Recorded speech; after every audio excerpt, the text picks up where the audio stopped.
xin chào cô chú bác anh chị và các bạn. Trong phần chia sẻ cuộc sống Canada hôm nay, mình sẽ xin chia sẻ với mọi người một món ăn mà từ nhỏ mình rất là ghiền, rất là thích. Đó là món bánh hẹ Tân Châu. Mình là Hương, quê Tân Châu, An Giang. Món bánh hẹ này từ nhỏ mình đã rất là mê, nhưng mà khi qua Canada rồi thì không có bánh hẹ để ăn. Thì mình tập tành mình làm, cho đến hôm nay là mình đã làm thành công và làm cho gia đình của mình ăn. Và hôm nay mình xin chia sẻ với các bạn. Hôm nay mời các bạn theo dõi mình làm món bánh hẹ nha. Món bánh hẹ này thì mình ăn chung với nước tương chua ngọt. Và đây là cách mình làm nước tương, gồm có giấm, nước tương, ớt, đường cát, nước và tỏi.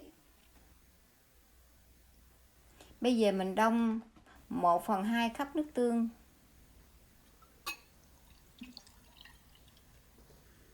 1/2 cốc giấm,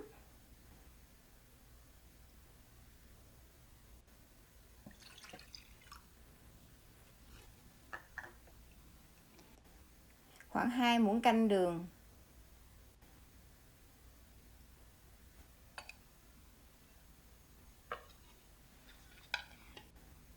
khoảng 2 muỗng nước lạnh,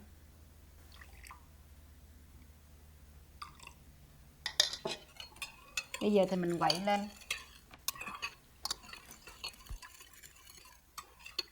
Sau khi mình quậy hòa tan rồi thì mình sẽ cho tỏi và ớt sau cùng nha các bạn. Bây giờ mình bằm tỏi để vô nước tương nha các bạn. Về phần ớt thì mình ăn tương ớt. Nếu các bạn thích cay hơn thì các bạn có thể dùng ớt trái nha.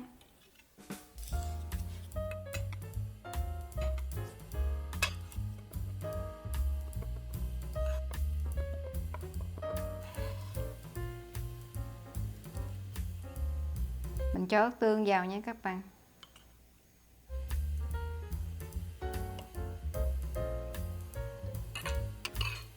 Và đây mình có một tô nước tương để ăn với lại bánh hẹ. Để làm cho phần bột bánh hẹ của mình ngày hôm nay thì mình cần 600g hẹ. Hẹ có thể ít hay nhiều là tùy các bạn muốn tăng thêm, thích ăn hẹ nhiều thì để nhiều nha các bạn. Và 400g bột gạo, 1 chén cơm nguội, 2 muỗng canh dầu ăn, 1 muỗng cà phê muối và 1 muỗng canh rưỡi đường cát, và 4 chén nước lạnh là khoảng 1,3 lít nước đó các bạn. Bây giờ mình bắt đầu làm bánh hẹ nha. Bây giờ mình cắt hẹ nha các bạn. Hẹ này mình cắt là khoảng 1,5 phân đến 2 phân chiều dài đó các bạn. Mình đừng cắt dài quá nhiều khi hẹ dai đó mình ăn đó nó bị cái miếng nó dài quá.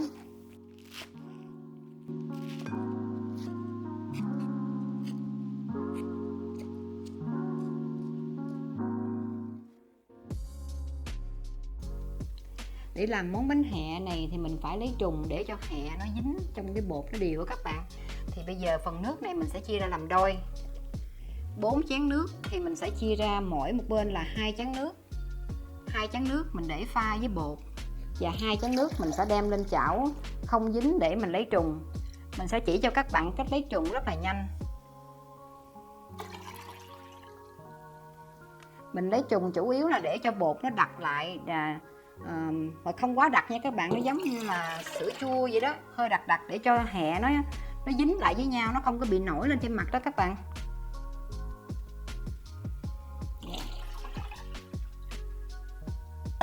Và đây là 2 chén nước mình để xay cơm và pha vào bột. 2 chén nước này mình sẽ đem vào chảo không dính và mình lấy trùng cho bột. Bây giờ mình sử dụng phân nửa nước của mới nãy mình đong đó các bạn, để mình làm xay cơm và mình pha với bột nhé. Bây giờ mình cho một ít nước này vô trong cái máy để mình xay cơm.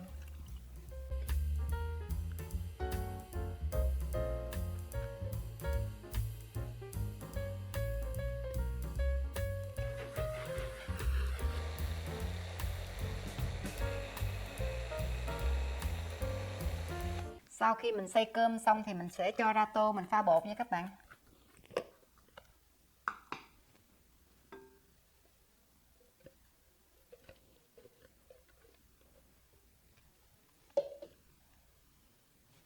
Và nước còn lại mình sẽ cho vào đây luôn. Mình sẽ cho dầu ăn vào. cho muối vào và đường. Mình quậy cho đều. Xong mình cho bột gạo vào.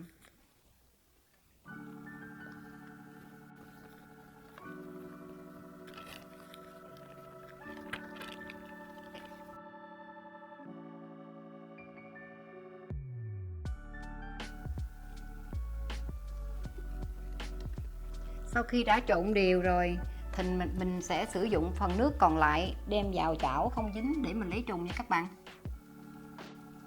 Bây giờ mình mở lửa lên, mình sẽ lấy trùng nha các bạn.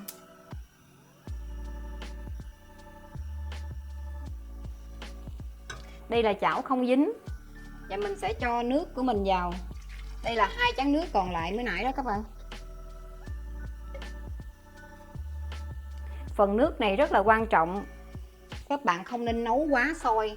Khi mà nước vừa có dấu hiệu sôi thì mình cho bột vào mình trộn. Và mình có thể tắt lửa lúc đó để mình dùng cái hơi nóng của cái chảo mình làm cho bột mình nó sệt lại.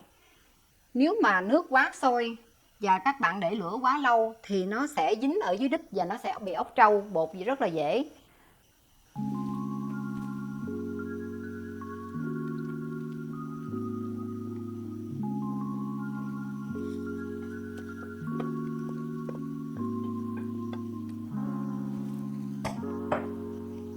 Bây giờ mình có thể tắt lửa nha các bạn. Và mình dùng cái hơi nóng của cái chảo này để mình khuấy cái bột để cho nó sệt lại. Đây là cách lấy trùng rất là nhanh nha các bạn.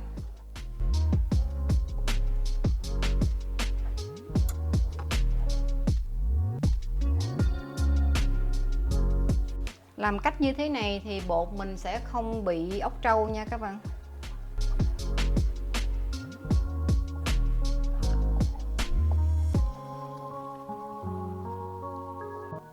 Và bây giờ sau khi mình đã lấy trùng xong là mình cái bột của mình nè, nó vừa đặc sệt giống như là da ua vậy các bạn. Bây giờ mình sẽ cho hẹ vào.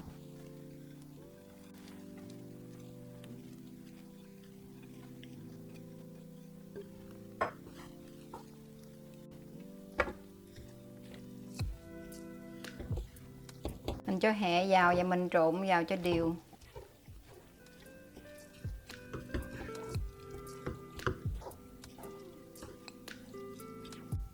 Sau khi để hẹ trộn xong, mình sẽ đi hấp bột. Bây giờ mình thoa dầu vào khuôn nha.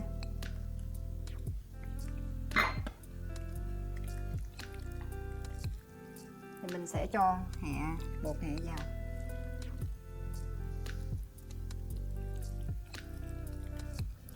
Độ dày của cái bánh này là dưới 1 cm nha. Tại vì mình đừng làm dày quá thì mình chiên ra cái bột phía giữa nó còn mềm làm nhiều lắm, nó không có ngon. Bánh này là phải ăn giòn bên ngoài. Mình làm mỏng mỏng á, thì bánh nó dễ giòn hơn.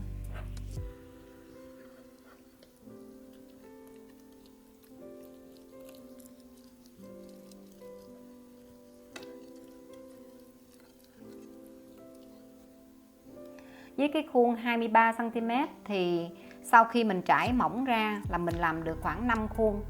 Bây giờ mình đem bánh hẹ đem đi hấp. Bây giờ mình mở lửa lên, mình nấu nước sôi đặng mình hấp bánh. Sau khi nước sôi thì mình để khuôn bánh mình vào hấp. Mình hấp cho 15 phút. Ở đây mình có 2 tầng, mình sẽ hấp 2 khuôn.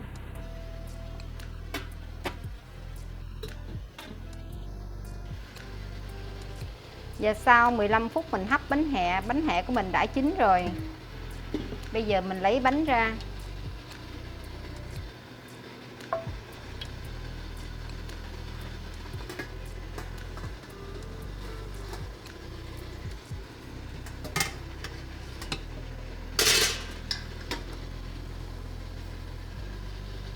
Nếu có nước mà nhiễu trong bánh thì mình cứ đổ bánh nước ra để cho bánh ráo. Bây giờ bánh của mình đã hấp xong rồi đây. Sau khi hấp xong mình để nguội, bây giờ mình đem ra cắt nhỏ nha. Bây giờ mình cắt bánh. Bạn có thể cắt bằng dao và có thể mình cắt bằng kéo, hẹ nó dễ đứt hơn.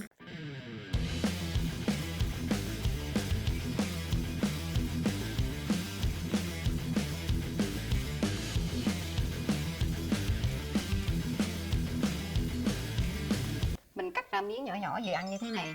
Các bạn có thể cắt nhỏ hơn hoặc lớn hơn tí cũng được, cũng không sao. Nhưng mà tại mình cắt nhỏ gì nè, mình chiên nó dễ hơn. Bây giờ mình mở lửa chiên bánh.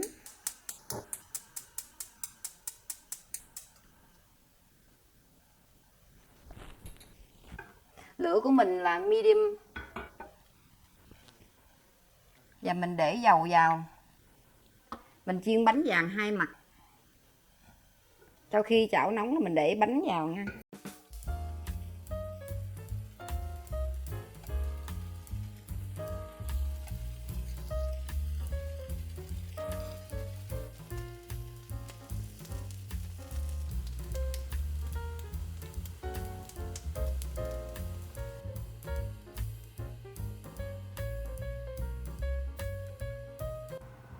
Bây giờ mình chiên trứng ăn với bánh hẹ. Mình cho một tí xíu bơ vào trong chảo. Nếu các bạn muốn chiên dầu cũng được nha.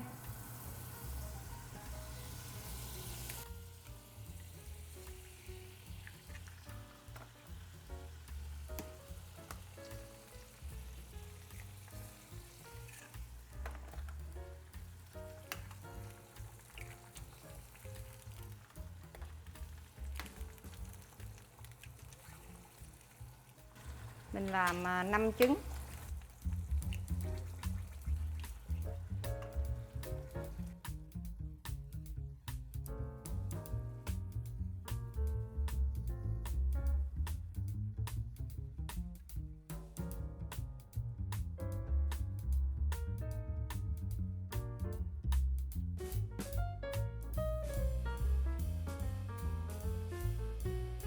Lý do mình nhấc cái chảo lên là mình muốn cho cái chảo nó ra khỏi cái lửa để cho mình chiên trứng nó đừng có bị khô.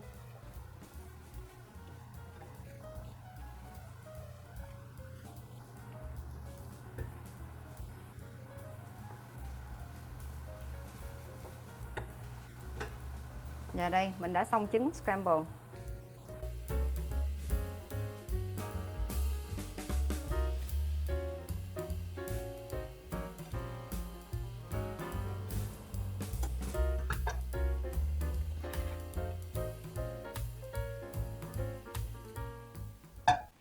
Mọi người ơi, bánh hẹ của mình đã xong rồi đây. Nhìn ngon không? Nếu mọi người ăn chay thì mình không chiên trứng ha. Bây giờ mình ăn thử bánh hẹ. Mùi thơm quá.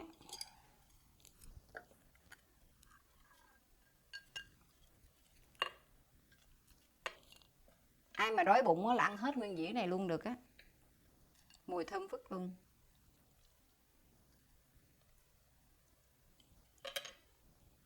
Đây, mình chan nước tương ớt. Nhìn nước tương ngon không? Hấp dẫn.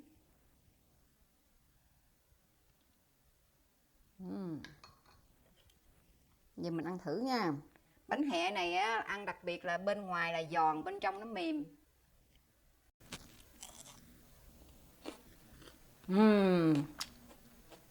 Giòn, ngon quá.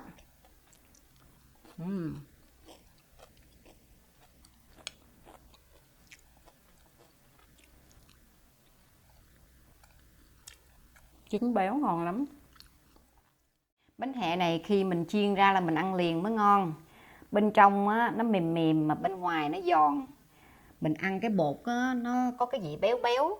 Và mình ăn trứng chiên, nó có cái vị béo béo hòa quyện với nước tương, chua chua ngọt ngọt và ớt cay cay.